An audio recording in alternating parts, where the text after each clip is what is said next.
Jo Hodson. Thank you so much for joining me today on my podcast and coming to talk to us about your wellness-based business and your alternative lifestyle. So thanks for being here and sharing all your interesting stuff with us. Welcome.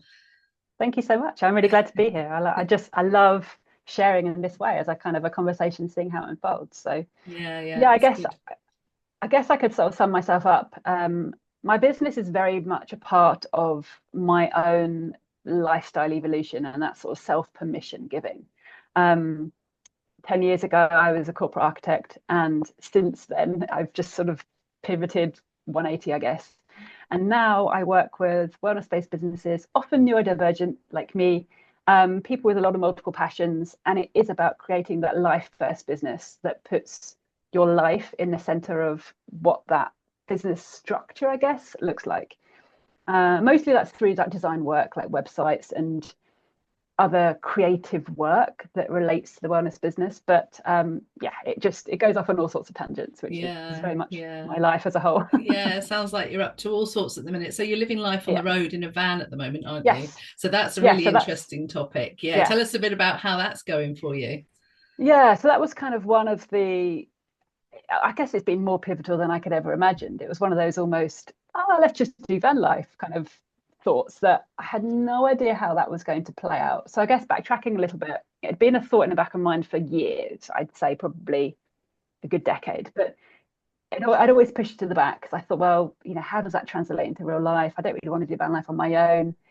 It never had a kind of a concrete sense of actually happening. It was more of a kind of, it would be fun to do this kind of thought. And obviously, when lockdown hit, I think it was in many ways, it was a forced pause. Like collectively, we're forced to pause. And I think, well, it's a lot of challenging times during those few years. I think there was an incredible opportunity to just reflect and take a step back and think, hang on, where am I going with this life? Like Mm.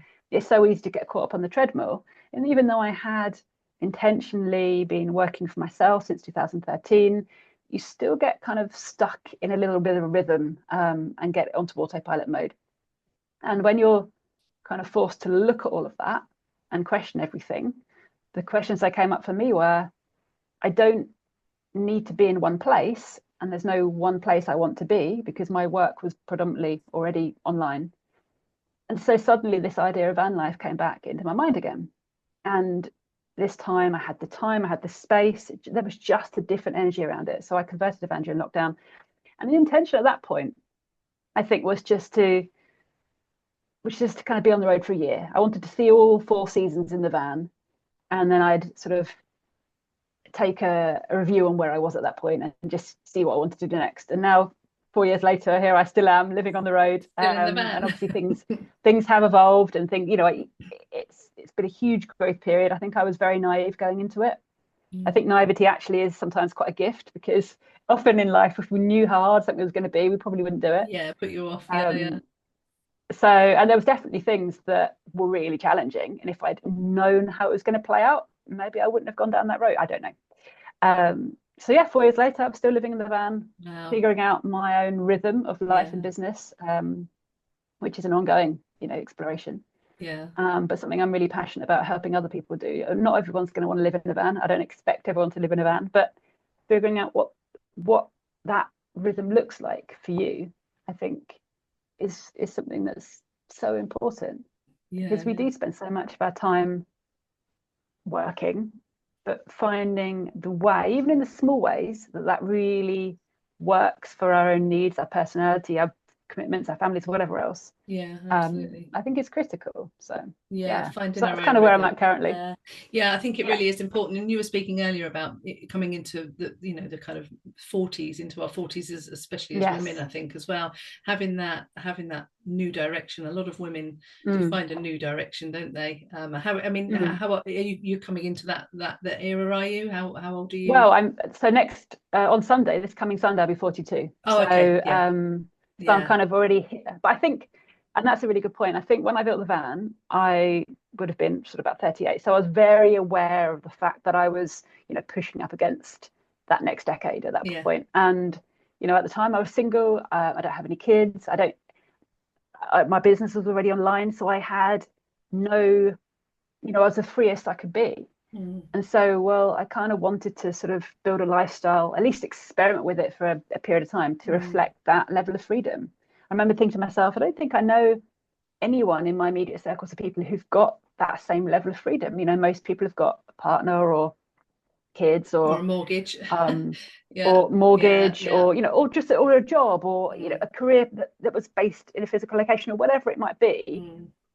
There's usually something that it keeps you tethered in some shape or form. Yeah. And I don't mean tethered in a bad way, but there's usually an anchor point of some kind. And I mean, we'll come on to this later probably, but having no anchor point is actually a whole other challenge in itself. But I had none of those things. And I thought, right, well, I want to leverage this freedom, and I am going into my 40s. I am, I probably still do at times. I'm still processing some of the things that I feel I should have done, quote unquote, should have done in my 30s. I feel like almost, I for a long time felt as though I hadn't done all those things or hit all those milestones that normal people do. And it was a real challenging time, I guess, sort of mentally, emotionally, to give myself permission to do life differently. And van life was probably the biggest expression of that externally. And someone I'm an introvert. I don't like doing, being the center of attention, doing things that are kind of obviously different. But obviously van life was a bit of a really challenging for me to step outside the norms in a really obvious way. You've it's been really powerful. You've gathered quite a bit of a following, haven't you, on your socials around it? So you're documenting your van life, aren't you, on your socials? Which has been a really interesting journey to watch for me personally, as somebody that knows you. It's been fascinating. And I think that's been an interesting one for me, because when I first started building the van, I set up a separate Instagram account from my kind of day-to-day one, because I didn't want to spam everyone with van content. And I hadn't really ever anticipated building a following, or it's not like I've got a huge account, but it's a community that I do really feel the energy of, and it's really important to me. And as the van build kind of progressed, and as then my van life journey grew, I realized actually it was such a rich, important, just energizing community, that the conversations and the connections and just the recommendations for things that have come through that. And I think also because I'm the kind of person who needs to speak to think so much of the time, particularly when I'm just solo traveling, which I still spend a lot of my time on my own. Even now I've got a partner, I'm on my own a lot of the time, which is fine. But sometimes you just need like an external bounce board. And often when I'm sharing things on my stories, I'm just processing my day out loud. And then it's just nice that people are on the other side receiving that. I'm not just in my little solo bubble. That's fantastic, because it can, it must be quite, do you ever get feelings of feeling isolated and disconnected? Do you have any sort of moments of feeling disconnected from everything that once made you feel secure? Did you go through anything like that? I would say disconnection and loneliness are still things I really struggle with. I think even when I lived a very normal life and I had my sort of connections and my communities and my regular gym classes and things like that, that's actually one of the things I missed most. That's one of the things I noticed I missed most quickly, was not going to my regular gym classes, and having an active outlet that was around other people, but also those little familiar connections. It's not that I necessarily had long conversations every time I went to the gym, but being in a room with the same familiar people and just having that familiarity. And then when you lose that, it's really challenging. And I'm not the kind of person who finds it very easy to initiate conversations. So if I found myself quite quickly in this sort of almost hermit mode, lockdown didn't help that, because obviously we were more isolated as individuals. And then as lockdown lifted, I took to the road. So in some ways, I think that made it harder to try and get back into that peopling routine again. So disconnection loneliness has been something that's been an ongoing kind of work in progress, I'd say. Because even now, I can sometimes, particularly when I'm on a European adventure and I'm sort of 8 weeks just traveling around Europe, I can find myself about 3 weeks in thinking, I haven't had a conversation with another real life human in and forcing myself to find that, because it's not happening naturally. I'm not going to sort of all these communities and groups and things as I would usually have been had I been, back in my normal life before. It's really challenging, and I kind of haven't got an obvious easy answer for myself yet. It's something that I'm constantly exploring. I mean, other van life is wonderful, friendly. I've met lots of awesome people, but again, our paths tend to cross. I mean, I'm doing hand signals here for those who are listening, but paths cross quite fleetingly. You're not spending huge amounts of time, and you don't know when you're going to see these people again. So whilst it's wonderful meeting people on the road, there's no anchor to it. It's one of the things I find myself saying a lot, and I don't know if this is a word that might come up a lot in this conversation, but not having that anchor can be really hard. I've often found myself sort of saying out loud that with the ultimate freedom comes the ultimate uncertainty. It's kind of like you can't have one without the other. Often people say, I love your lifestyle, it's amazing, you've got the ultimate freedom, but you sacrifice quite a lot by way of community and connection, and that familiarity of your little daily routines that you don't necessarily realize how important they are until you step away from that. And that is, that there is a sacrifice there to have the ultimate freedom to go wherever you want, to be wherever you want any one time. Definitely. So what is it that you do find your anchor in? I mean, I think we all need an anchor, don't we? A spiritual anchor, whatever that. How does that look for you? What's your anchor? Well, one of the things I started doing after about 6 months of van life, when I felt very unanchored, and I realized actually this was not a sustainable way to live when it's very untethered. And I wanted to be able to do van life in the longer term. I didn't know how long, but I thought I need to find ways of creating anchor, creating community, whatever it is, in order for this to be a longer term lifestyle. So I began van life the summer of 2021, and then in the sort of January of 22, I began house sitting. I'd done a little bit of that in the past, and I thought actually that'd be really lovely. Sort of counterpart to van life. I could travel around, and every so often I could look after somebody's house and pets. And actually that's become really helpful. I'm not house sitting all the time. I'm probably house sitting about maybe 40 to 50% of my time. And a lot of those pets are now repeat clients. So the environment and the family and the animal and the house itself, that's all very familiar. So across my year, I have these house sits kind of dotted in my calendar, and they give me anchor points by way of knowing where I'm traveling to. In 2 months' time, I know I'm in a certain location. I can begin to plan backwards from that and think, okay, how do I want to spend my time in the gaps between the house sits? They're paid as well, so that's a nice little sort of bonus in terms of income generating. But actually, that has given me a very loose sense of direction, sense of anchor. If I'm going to be back in my hometown doing a house sit, I can then begin to catch up with friends and things like that. I can begin making plans in that way, and that's been really helpful as well.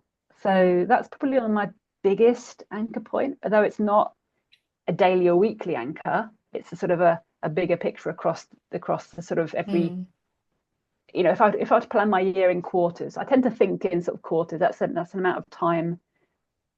Like week by week, it's too much, too immediate. But thinking about a year is often too big a sense of time. But thinking about every 3 or 4 months, that's actually a good amount of time to begin to get a feel for and put little anchors in.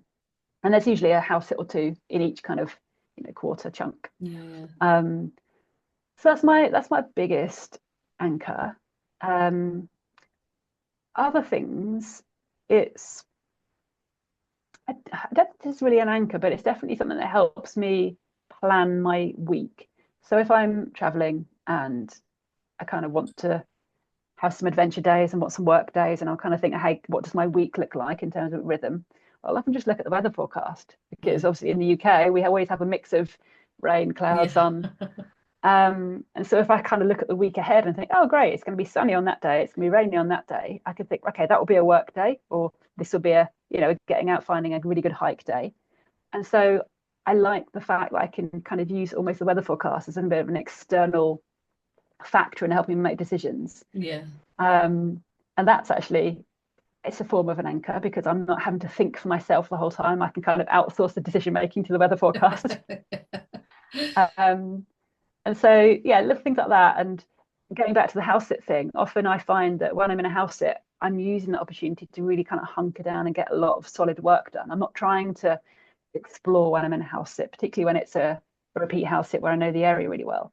So I'll use the time in between to sort of have a lighter workload and do a bit more exploring. But then when I know I'm getting to a house sit for a couple of weeks, I can plan my work and just, work some really long days. So in terms of the rhythm of life and business, that's actually a really good anchor point for that as well. Yeah, yeah. So all of your business is online, then you've got no physical business. You don't have to have any, you don't have to be anywhere or have any, there's no agreements to be anywhere or do anything physically. So that really lends itself, doesn't it, to your lifestyle? So exactly. I can imagine, that's fantastic. And so you've been across Europe as well, haven't you? Not just the UK. So tell us a bit about your adventure and your journey. Where did you start? You started in the UK. So, I started in the UK, and I kind of always knew that at some point it'd be nice to do a Europe trip because why not? It's there on my doorstep. The thing that put me off. So when did I first? I did my first Europe trip in the October of 2023. So a good couple of years really into van life. And I think the reason it took me so long to get to Europe is, well, two reasons. One, there's actually a lot to explore in the UK. There's so much diversity in the UK, and it's a beautiful place. Yeah. So I did a lot of there's still so much of the UK I haven't explored. So that's part of the reason. But secondly, is I was terrified of driving on the other side of the road. I was Me too. So terrified. It was such a mental block. It was such a mental block. Yeah.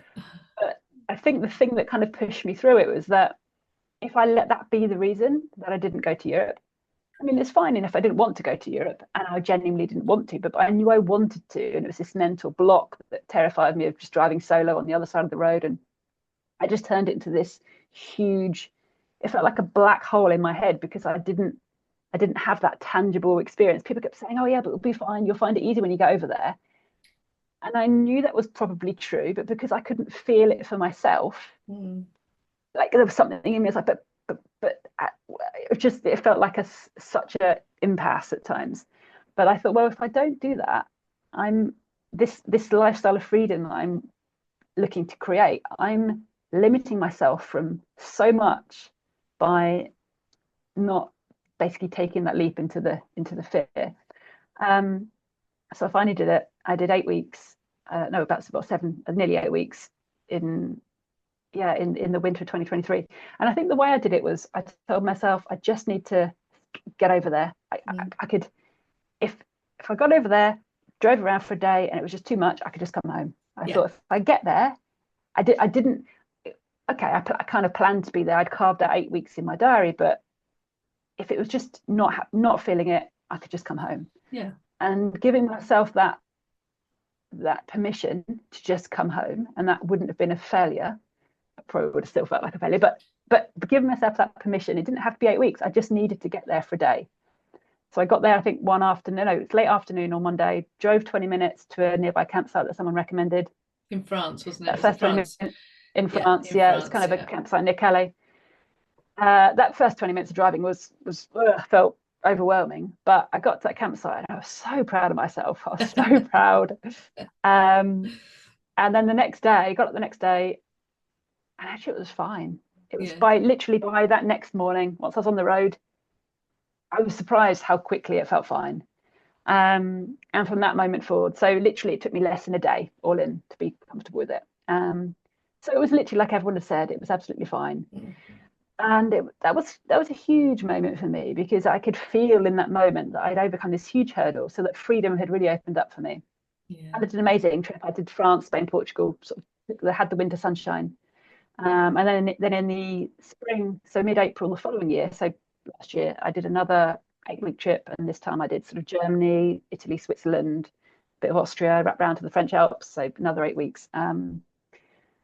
So they've been amazing. Such an adventure, and on your own as well. I think it's a real statement of courage you know, what you've done Mhm. to I mean, I like to travel on my own. I'm not sure I do van life on my own, but you know, I'm happy to travel and Yeah, you know, uh, just go and explore an adventure. But yeah, the whole van life thing, you're so vulnerable and independent and vulnerable. Um, hmm and as a woman, it's quite something. How have you found the community with you being a lone woman in a van, and how have you found I the think it. the Yeah, places that you visit? I think it helps that I follow a lot of other people on social media who are solo female travelers. Ah, So okay. in many ways, it doesn't feel like I'm in the minority. I probably am, but because I've surrounded myself with a lot of the people doing a similar thing, Yeah. um, it yeah, it makes me feel less in the minority. Mm. UK van life is actually much harder than van life overseas. In Is Europe, it? they cater for motorhomes and um, camper vans so much better in the UK in overseas. In France, they have the specialist airs where it's just a big car park with services that are set out for motorhomes. And so typically, and they're all free typically. I mean, obviously you can pay for campsites, but there's lots of free motorhome parking in Okay. most of the towns and villages in really lovely spots. And so when you park up there, there's other vans around. And so I like parking where there's other vans. Some people I know like parking in the middle of nowhere where no one knows they're there. But for me, that's too isolating. I like there to be other people around. Um, and often as well, if I park up somewhere, if I've had a day exploring and I park up quite late, I might leave again early the next morning. No one's going to know who's in the van. No one would know that I'm a solo woman in there. Mm. Um, my van looks very generic from the outside. There's nothing, if you were to look at my van in the cab Mm. or the outside, Mm. that would say I was female. Um, so I feel safer parking up in Europe than I do kind of wild parking in the UK. In the UK, I Okay. tend to book on little campsites because I don't like wild parking, particularly if there aren't any other vans around. It just makes me feel too anxious. And Mm. anxiety is not a sustainable way to do van life. So I No. learned that quite early on. Mm. Um, so yeah, like Europe is very van life friendly, and that's it's a really lovely Oh, thing. that's So great to hear. Yeah. I haven't had any issues at all overseas. The only issues I ever had was very early on when I was sort of wild parking. I had some issues where my van got kind of um, I had some issues where there was like lads in a car park and stuff, and that gave me a lot of anxiety, which is why I then thought, you know what, I'm just going to use the little cheap campsites when I'm Okay. in the UK. Yeah. It's not worth the anxiety of trying to wild park all the time and stuff. Yeah. UK street So life, it can be treacherous, can't it? In some areas of the yeah, UK. So you have to, I suppose you've had to be very careful about yeah, where you yeah, park. Yeah. and it's the same for anyone. It's not just a solo female thing. I Mm. was It's sorts of things I've experienced. It could. I don't think it's anything to do with the fact that I'm a lone woman in the van. No Mm. one would know anyway, Yeah. because if I do wild park in the UK, say for example, I'm driving a long distance and I stop off late at night just for a kind of a stop on the journey. I'm not going to Mm. book on a campsite if I'm going to get there so late. Yeah. So I will find a little sort of little wild stopover, and no one would know who's in the van. That's the thing. If ever I feel vulnerable, I'm thinking I could be like a huge 7 foot guy. Like no one's going to know Yeah. who's in this little white transit van. That's the perspective, isn't it? I So think, yeah, we can yeah, choose to live in the fear of what if, mm, or we can just see the reality of it, which is what you're doing there. Yeah, the yeah, reality exactly. is nobody's going to know unless they Yeah, come knocking and looking and opening your doors, and at which point, yeah, yeah, you just call yeah. call the police, or I'm sure you've got your Exactly. And there's certain things you can do. I always tend to park so I can easily drive out, so there's no reversing involved. So I oh, park kind of such a way that I can drive off if needed. I've got like an escape hatch through from the back to the front, so I can okay, get to my cab and drive off without needing to get outside. So there's little things that I can yeah, easily do to sort of protect myself. yeah.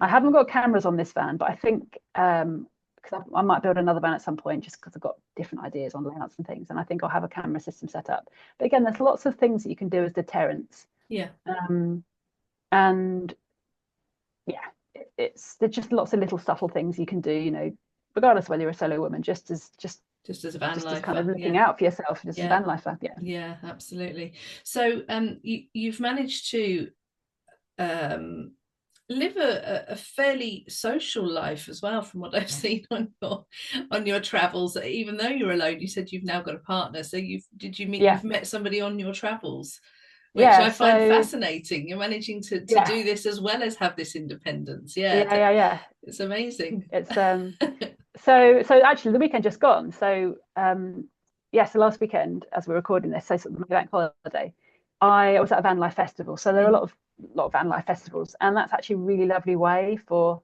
the connections you make online and maybe Mm. people you've kind of fleetingly met on your travels. It's a really lovely way to come together and actually spend some time together. And it was one such festival. When was this? 2.5 years ago that I'd met my now partner.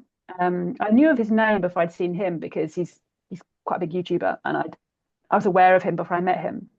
And yeah, we crossed paths at a festival, loosely kept in touch on Instagram, and then again our paths crossed as we were traveling, and it took a good best part of 18 months for it to sort of evolve into a relationship, because again, we were our kind of core value in life is freedom, Yeah, and then you have to really consider what does that look like with someone else, because in life, you want to find someone that complements your journey hmm, and doesn't sort of compromise in any way. yeah, And when you're driven by freedom and the spontaneity and the ability to be anywhere, factoring someone else in to that rhythm, changes the game, doesn't it? it changes the game. And it's like working out, what does that look like? Yeah, Is that something that actually works for us both? Is that, can we actually spend enough quality time together? So figuring that out it was kind of organic, but it was something I was very mindful about. mm. And I imagine it's same for him as well. So,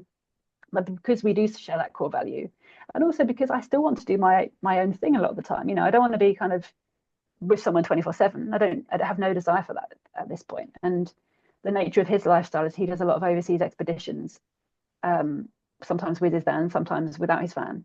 And so there are a lot of times I still have for myself, so I can sort of plan my solo adventures around the times that he's off doing other things, and then we Yeah. can sort of prioritize making sure we've got enough quality time together, even if it isn't quantity, there's Mm. regular quality, and actually that's a really important thing. So It's that's been a fascinating. really interesting journey, actually, to just Yeah, navigate that and actually have our own boundaries around not compromising on those things.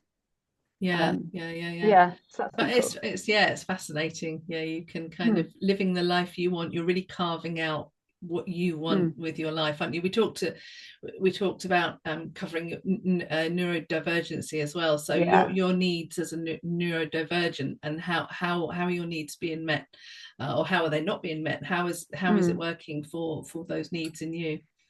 Interestingly, so many other van lifers I've met are either diagnosed or just, to me, obviously ADHD. ADHD and van life are actually really complementary. I think it's Okay. because that when you're kind of living van life and you've got quite a spontaneous, quite a, you can kind of chase the dopamine, you can go to cool, interesting places. So you Yeah. have all this sort of freedom and spontaneity, but equally you have your van, you have that stable, safe cocoon to come back Mm. to. And I think that kind of dynamic of having all the freedom and spontaneity, but having this safe space to come back to is actually really neurodivergent friendly. Mm. Um, and and again, I think a lot of people like me, have that kind of this sort of multi-passionate, and they kind of all shiny thing, lots inspired by lots of Yeah. different things. And again, van life kind of facilitates that ability to sort of just have lots of different things going on at once. Mm. And again, just thinking differently, thinking Yeah. outside the society's expectations, in subtle ways. And that has, for some people, translated into sort of van life.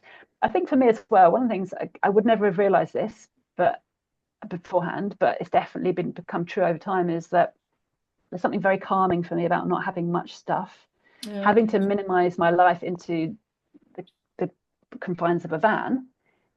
Is actually, I really like it. I really like being minimalist, and I say that with a it's interesting because I'm a creative, and I want lots of creative stuff. So there's an element there. I think I can't have all the things I'd want to create stuff with, but in terms of like day to day things, I can't have that much, and I Mm. like that. It's just, I think it gets rid of a lot of the anxiety and the overwhelm where you just can't have that much stuff. Because I do find physical stuff quite, it can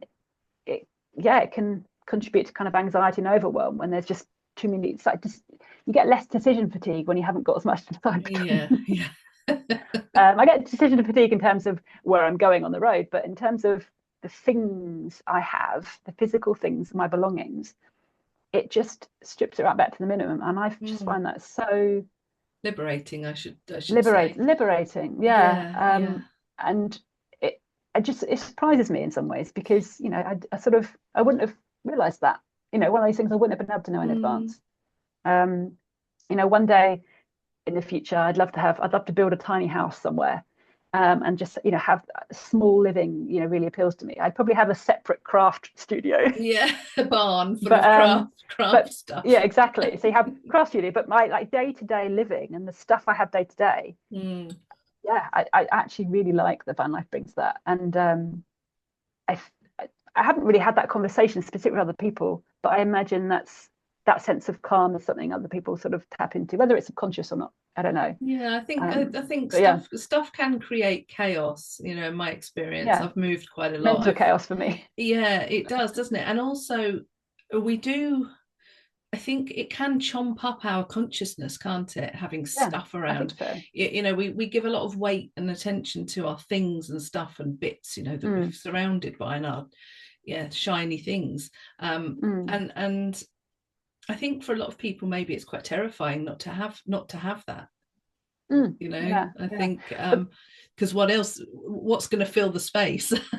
Exactly. I mean, that's actually a really good point, because I noticed that van life, when you haven't got a lot of stuff around you to distract you from yourself, you sort of have to face yourself. When you're living a very simple, I mean, it's not like my life hasn't got distractions, because obviously, got phones in a hand, it's a source of distraction any minute of the day. But the simplicity of van life, I think, forces you to face yourself in ways that maybe we're not always ready for, or not always wanting to face.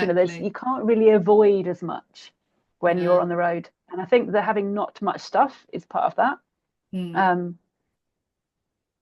So I think that's a really positive thing. But I think generally, as humans, we are a collector of stuff as an avoidant tactic for dealing with, our inner world a lot of the time. We are definitely. I haven't had much experience of what you're doing, but I did go up to the Hebrides, and I wild camped for a week up in the Hebrides. I remember you doing many years ago, and that was one thing people were saying to me. How can you? You've been to the Hebrides, have you?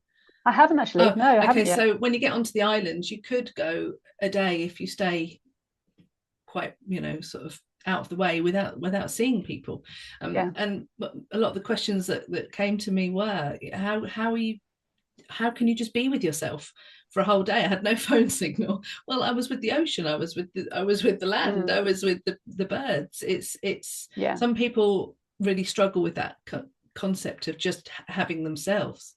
It's good practice to be with yourself, isn't it? And van life is definitely that. I mean, I spend a lot of time when I'm not house sitting or when I'm not visiting family, whatever else, in my van, going on hikes and doing a lot of solo activities. I love a good hike for a whole day, and I spend a lot of time with myself. And I mean, I'm used to my own company. I enjoy my own company. I think sometimes there's a fine line between enjoying my own company and then realizing I'm way too in my head and I need like external kind of people to bounce off external energy. So it can tip into an unhealthy place if I'm just on my own for too much time. But that ability to sit with yourself and just notice kind of little, I mean, I often have some of my best ideas, just business ideas, but also just, I don't know, brainstorming life bits in general. Like when I'm on a hike, it's active meditation a lot of the time, that I'm not necessarily consciously thinking, I want to get a good idea today, but like these little kind of brainwaves like come up when I'm have that spaciousness and silence. And I think that repetitive motion of going for a hike when you're kind of like, that active meditation, that's when my best ideas come to me. And if I was in a really noisy environment filled with people and stuff and whatever else, I don't think there would be the mental space for any of that to come up. And I'm so grateful that I've creating a lifestyle that has space in it. Yeah. And I sometimes say to people, like, I get it in that I don't have kids, and I live a lifestyle that not everybody can, but just pockets of space, like taking the dog for a 20-minute walk in the morning without scrolling through your phone or listening to something in headphones, and just being with yourself and seeing what bubbles up in that space. Like, everyone can find pockets of space in their day, and it's so easy to sort of fill those pockets with noise and stuff, because we're so used to doing that now. Yeah, we are.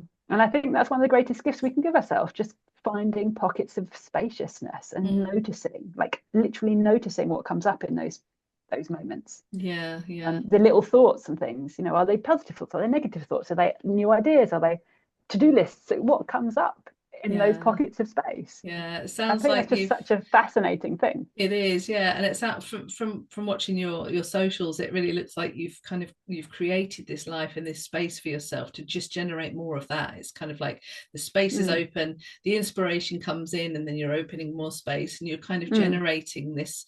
Like I say, it's really inspirational to see you carving what you want and how you want to live your life and choosing your direction.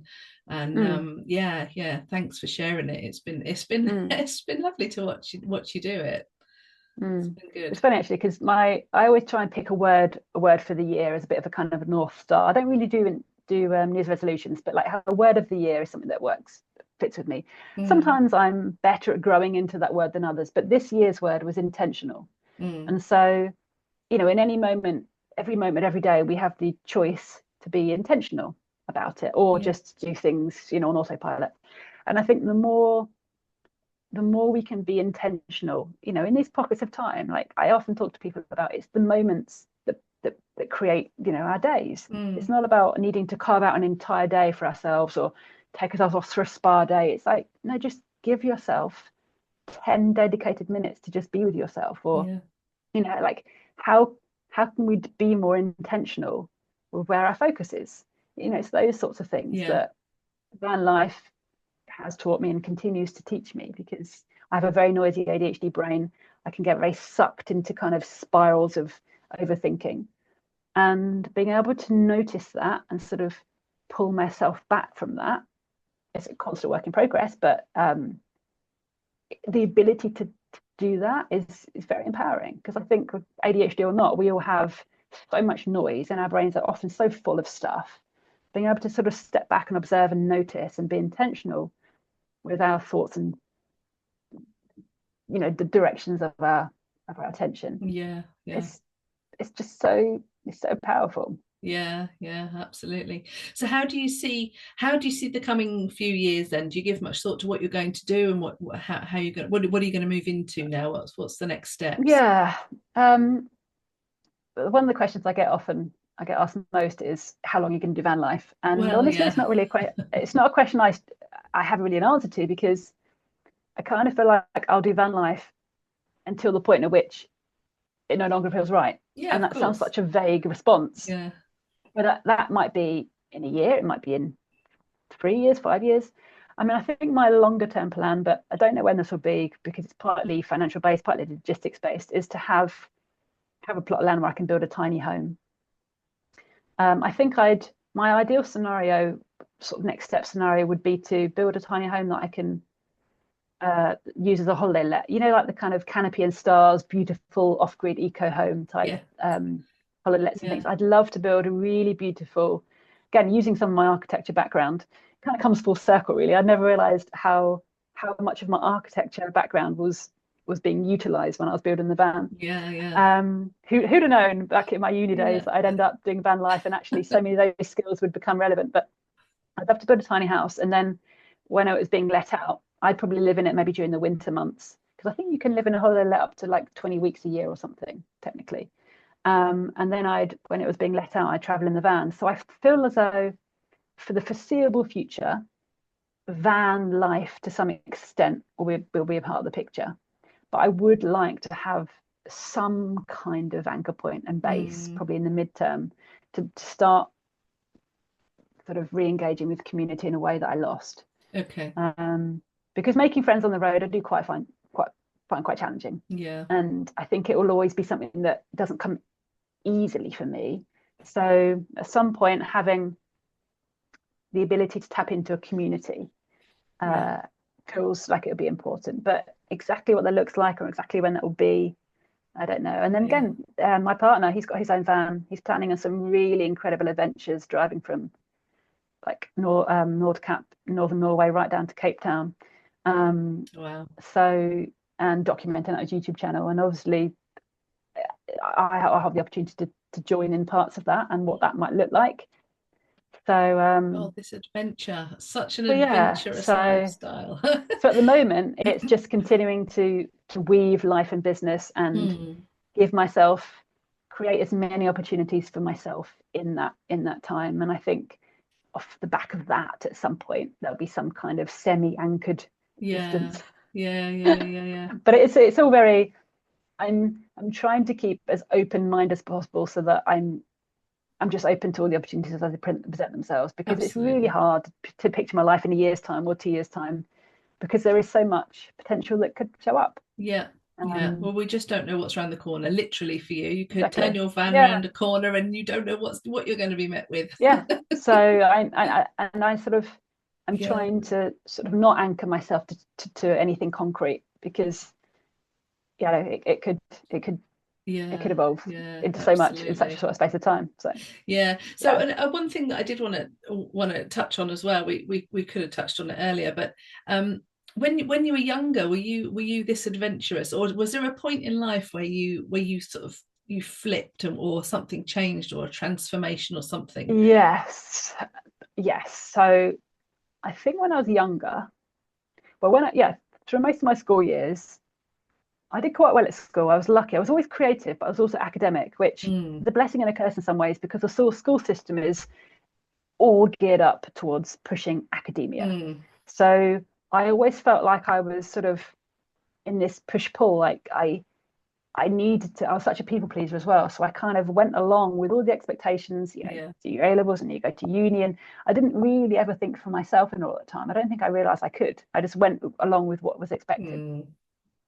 And even when I went into architecture, I think to an extent, in hindsight, that was still, I was doing something. I found like a creative industry that had status, because so many creative pursuits are not deemed as worthy in the eyes of whatever. They're not seen as they don't bring status, like you said there. They don't bring it, do they? Whereas architecture kind of married the two. It's creative, but it had status. And so I don't think it was ever my calling. It was never my thing, but I went into it because I thought, oh, this way I can kind of do something that's creative for me, but I can please everybody else. Okay. And then when was this? 2011, 10, 11. I met a guy who was autistic. Well, at that point, it was still called Asperger's. And that was a real pivot point in my life, because he was someone that didn't live by society's expectations. He couldn't really fit into society. And at this point, I didn't know I was ADHD. I was only diagnosed a few years ago. And whilst I wouldn't say it was a healthy relationship, it was instrumental in allowing me to take a step back and think, that's interesting. He's doing things in his own way. Maybe I can give myself a bit of permission to do things differently. So it was very much a permission giving. Okay. So that was, and I would have been coming up to my 30s, and I would have been around 29. So again, quite another pivotal point in my life. That sort of decade, coming up to my 30s. And so that was when I went vegan. It was 2011/12 that I switched to a plant-based diet. And that was probably much more of a big deal in terms of like friends and family's reactions than van life was. But by the time I did van life, they're like, oh, that's just Joe being Joe. But when I switched to a plant-based diet, that was the first time I ever did anything that was quote unquote extreme, or like in a really obvious way, stepping out of the expectations of society. So that was a real challenging time in my life, but probably a very pivotal time. And I think ever since then, I've been slowly and surely just figuring out what life on my own terms looks like, just And that's when I got into all the wellness as well. So went plant-based, got really into kind of holistics and wellness, retrained, left architecture, retrained as a health coach, got into all the design stuff. Like everything has spiraled off the back of that decision to go plant-based. So that was probably the most pivotal point in my life, and that would have been at around about the age of 29. Yeah. And I sometimes think to myself, if I hadn't met that guy at that time, like would there have been something that caused such a, I can't think of the right word, but it was almost like a bomb had dropped in my life, because it just threw everything I thought I knew came shattering down, and I realized all those things I'd been following weren't rules, they were just expectations, and I had a choice to step outside of them. Other people's expectations. I think quite often people can come into our lives to create these changes. I think that's how it works quite often, doesn't it? We meet someone and that will challenge the way we think, challenge the way we do things. It's exactly that. And that's probably the most pivotal example of that in my life. I guess because I was ready. I knew life as I was living it, there was something not quite right, but I didn't know what, and I didn't know how to step away from it. I didn't know I had a choice. And then when all that's kind of revealed to you, it's like, it was awakening. It was awakening, realizing that we have a choice. And I think that's the important message, isn't it? Really, choice is what it's all about. For all and of us. Continuing to realize, it's continuing to realize in any given moment we do have choices. We're living in a world that feels very volatile, feels very heavy at the moment, and there's always choice. There's always choice. We can choose our phone, or we can choose to go for a walk in the woods. And it's making sure we honor and we like use those tiny choices. Goes back to it's the tiny moments, the tiny choices, the tiny moments, the intentionality. It doesn't have to be in the big things. No. It really doesn't. On a day where I'm feeling overwhelmed or anxious, because I still get a lot of overthinking, overwhelm, and anxiety. It's like stripping it right back to what tiny choice can I make? What is the next best step? I don't have to think about what am I doing the rest of my day, my week, or my year. What is the next best step? It's stripping it right back to the tiniest things actually that can give us that grounding. So tell us a bit about your work and how this feeds into your work. What are you offering at the moment? What are your offers? What's on the table with Jo? So a lot of what feeds into my work is how I structure my work. So at the moment, I predominantly work with wellness-based businesses, but particularly people who've got kind of multiple passions and modalities, or think a bit differently. And website design is a big thing I do, but also just in terms of content creation, or for example, helping someone create their first digital product. That's one of the things I've been doing a lot over the last few years, is creating more kind of digital products, particularly when people have got a sort of a more of an in-person based wellness business, or they run classes, when it's kind of it's physical or one-to-one. Having digital products can be a really, really good complement to that, and then help create that sense of freedom. And they're the things I love to help people do. In terms of the way in which I work, instead of sort of, I don't know, for example, building a website over a number of like weeks and months, I'll sort of have a hyper-focused design week. And that works really well with my brain, because I can hyper-focus on a project in a short space, but also works well with my lifestyle. So, for example, when I know I've got a house sit coming up, and I know I've got like 2 weeks of solid work time, I can focus on getting projects booked in. So the strategy in terms of how I've structured the way I deliver has been a big part of my own process. But predominantly it's wellness-based businesses, people who think a bit differently, with design-based stuff. Design-based stuff. Okay, that's how I would share it. Brilliant. All right. So where can people find you on your socials? Give us a rundown of where you are. Instagram is my favorite hangout. I am Jo Hodson on Instagram, and I tend to lots of fun stories. Obviously, when I'm in a travel chunk, there'll be lots of daily things where I am. Sometimes when it's just animals, when I'm in a house sit. My website is createwellbeinglimited.com, but again, everything is linked from Instagram. I would say that's the main place. Well, I can link everything that else all. Is linked from there, really. So. And people can approach you to work with you for creating digital products for their wellness business. That's kind of in a nutshell. Websites, digital products. basically, yeah, if you've got a wellness business, or even I do a lot of brainstorming, just, if someone's got a business and they don't quite know where to push it. So I do sort of coach on call days where we have a kind of a day of back and forth conversation on Voxer, and it's just thrashing out ideas and options. That's another thing I love to do. Excellent. So good stuff. All right, well, I'll link everything on the end of the video, and cool. Thank you so much for joining us, and best of luck with your forward adventures. Well, thank you. It's been lovely to have a chat with you. Yeah. All right, thanks ever so much, Jo.